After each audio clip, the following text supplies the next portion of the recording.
Hi, my name's Tanya Hayes. I'm a Territory Business Manager with Seed Force. I cover off the north of New South Wales from Sydney to Queensland border, and today I'll be talking about perennial grasses, specifically looking at tall fescue and cocksfoot grasses. When you're looking at the perennial grasses, in particular looking at ryegrass compared to cocksfoot or tall fescue, cocksfoot really fits into those areas that, are big acidic soil areas. They're not waterlogging areas, but pretty good fertility in regards to the pH level, around 5.5 to 7.5. Something that's going to be fairly dry land, not irrigated. Something that you're going to want a good longevity with, something that's going to have deep root structures rather than shallow root structures, and something that's actually going to give you a good feed value with good protein levels in it.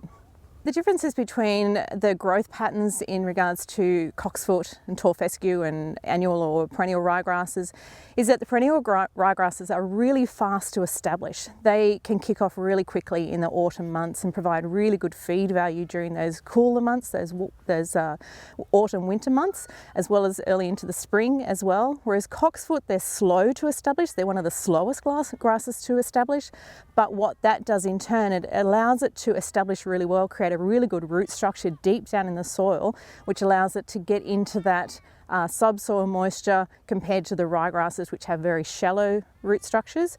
And then what you're going to find is as they're coming into those warmer months in the late spring, early summer, where the ryegrasses tend to sort of shut off and start sort of not dying back, but it's like slowing down in their production, the cocksfoot is going to really ramp it up, and they're actually going to create high quality feed and not have to deal with any really pests or diseases or anything like that.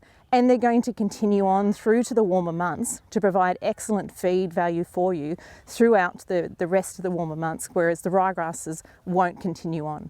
Okay, looking at the modern day fescues and cocksfoots compared to the old days, they really had a bad reputation of being coarse, unpalatable, hard to manage. But nowadays, with the new ones that are out here, with a bit of fertility and looking after them and grazing management, you'll find that you'll get a stand that'll give you up to 20 years worth of life. Fescue, when you're looking at it, it's an amazing product, and it's been given a bad rap that has a lot of benefits when looking at the waterlogging abilities of it. It's available to withstand that and deal with the lack of oxygen down in the roots. Its ability to withstand the heat, which is going to give you more summer persistence with it, like the cocksfoot does with that deep root structure of up to 2 meters. It's got a wide range of soils and pH levels that you can put it into. It's frost tolerant as well, so the fescues are really unutilized pasture grass as far as I'm concerned.